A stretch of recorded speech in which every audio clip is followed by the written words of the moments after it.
Welcome to my channel. It's time for some rapid-fire facts about the Roman Empire.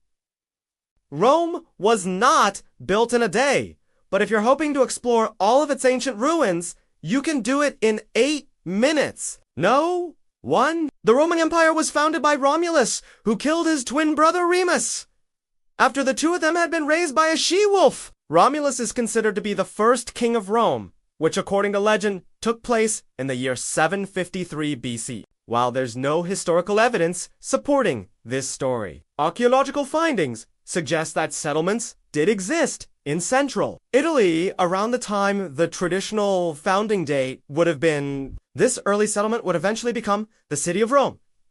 Number 2. In the beginning, Rome was just another tiny settlement on the Italian peninsula, surrounded by many other rival Italian states. Rome wouldn't become an empire, at least not at first. Instead, Rome began as a monarchy ruled over by 7 kings of varying origins. According to Livy, the first 4 were of Trojan, Greek, or otherwise Oriental descent. The next 2 were of Sabine origin, and the last was a Roman. Together, they ruled for 244 years until the last king, Tarquinius Superbus, was overthrown in 509 BCE after the deposition of Rome was briefly a republic before becoming an empire. No. 3. During the period of the Roman Republic, Rome gradually expanded its territory by subjugating neighboring Italian states. But when ambitious generals like Julius Caesar began conquering lands outside of Italy, Rome was thrust into civil war. After Caesar's assassination, his adopted son Octavian defeated his rival, Mark Antony, and Cleopatra, Queen of Egypt, and emerged as the first emperor of Rome. In 27 BCE, Octavian took the title Augustus and ushered in the Pax Romana, a period of relative peace and prosperity that lasted for over 200 years. Number 4. Rome's first official language was Latin, but its most widely spoken language was Greek. Koine Greek, the common form of the language used throughout the Mediterranean world, was understood by most educated Romans. Greek was particularly important in Rome during the Republic, when merchants and aristocrats traveled to the east to acquire luxury goods. The city of Rome even had a Greek quarter. As Rome grew and spread throughout the Mediterranean, however, Latin became increasingly dominant. When the empire reached its greatest extent, Greek remained important in administration and culture. But Latin was spoken across 3 continents. 5. At its peak, the Roman Empire covered nearly half of Earth's landmass. Its borders stretched from Britain to Mesopotamia, from North Africa to Poland, and from the Atlas Mountains to the Ural Mountains. Although Rome technically extended as far east as India. Emperor Marcus Aurelius's campaign in 106 pushed the empire's northernmost boundary to the Danube River. Likewise, Hadrian's Wall marked the northern limit of Roman authority in Britain. 6. Ancient Rome wasn't exactly a walk in the park. The capital of the Roman Empire was loud, chaotic, and filthy. Most Romans lived in the city center, which was crowded and unsanitary. Add to that the fact that Rome had terrible air quality, and UV got yourself a real stinker of a city. What Rome lacked in pleasantries, however, it made up for in entertainment. Gladiator games, chariot races, and executions were popular spectacles that kept citizens occupied and out of trouble. 7. Contrary to Hollywood depictions, most gladiators weren't slaves. While some were, many gladiators were actually free men who chose to fight as a profession. A gladiator could earn his freedom through fighting, either by surviving a certain number of battles or by defeating a particularly fearsome opponent. Even retired gladiators could make a living off the blood sport. Since they knew the skills necessary to survive in the arena, they often trained new gladiators to continue earning an income. 8.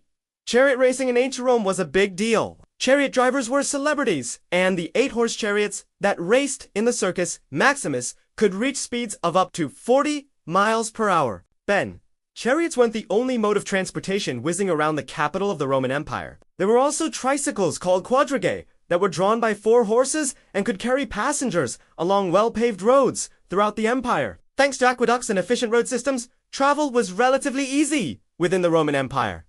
Roads were everywhere. Over 40,000 miles of paved roads connected every part of the empire, even extending as far away as England and North Africa. The roads were used for everything from trade to military campaigns.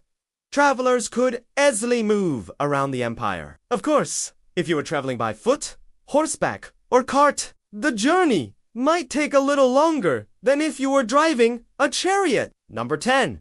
The Roman Empire was home to people from all over the Mediterranean and beyond. Its diverse population included Greeks, Egyptians, Gauls, Germans, Celts, Iberians, Jews, and Christians, among many others. As Rome incorporated new territories into its empire, people from those regions were welcomed into the vast Roman world. Many of these people retained their own cultures and religions, although Roman culture and the Roman state religion of polytheism, which blended the traditions of the various Mediterranean peoples it conquered, became very popular throughout the empire. 11.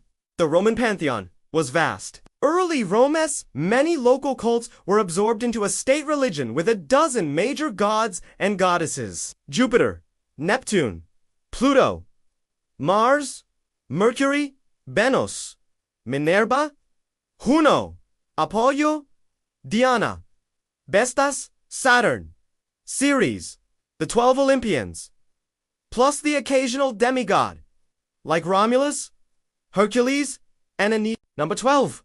If you were a Roman woman, your life expectancy would likely be shorter than if you were a Roman man. Women typically died in their mid-30s, while men could live to be almost 60. Life for a Roman woman was dangerous from birth. If she survived infancy, she could expect to die in childbirth. If she managed to avoid death during childbirth, she might be killed in one of the many wars that plagued the empire. 13.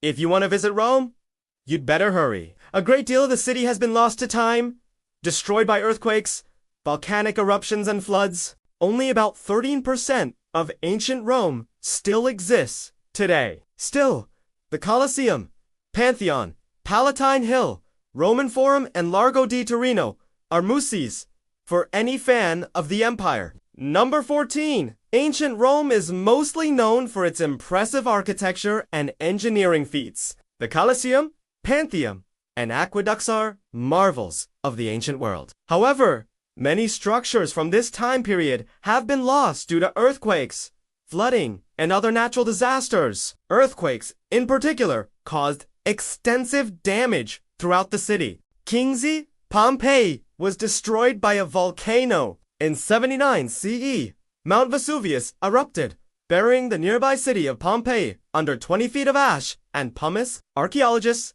have since uncovered the ruins of the city, and excavations are still ongoing. 16. Herculaneum was buried by a volcanic mudslide during the eruption of Mount Vesuvius. The city was completely destroyed and buried under 70 feet of material. Unlike Pompeii, little of Herculaneum had been excavated until the 18th century, when renewed interest in the classical world led to renewed excavations. The Assisiate Stabia was also destroyed during the eruption of Mount Vesuvius. Like Pompeii and Herculaneum, the city was buried under volcanic material. Unlike its neighbors, however, Stabium was largely destroyed by a tsunami generated by the volcanic eruption. 18. The Roman Empire was responsible for many technological advancements, including concrete, which allowed them to build massive structures, like the Pantheon. Concrete was invented by the Greeks around 500 BCE, but the Romans improved upon their formula.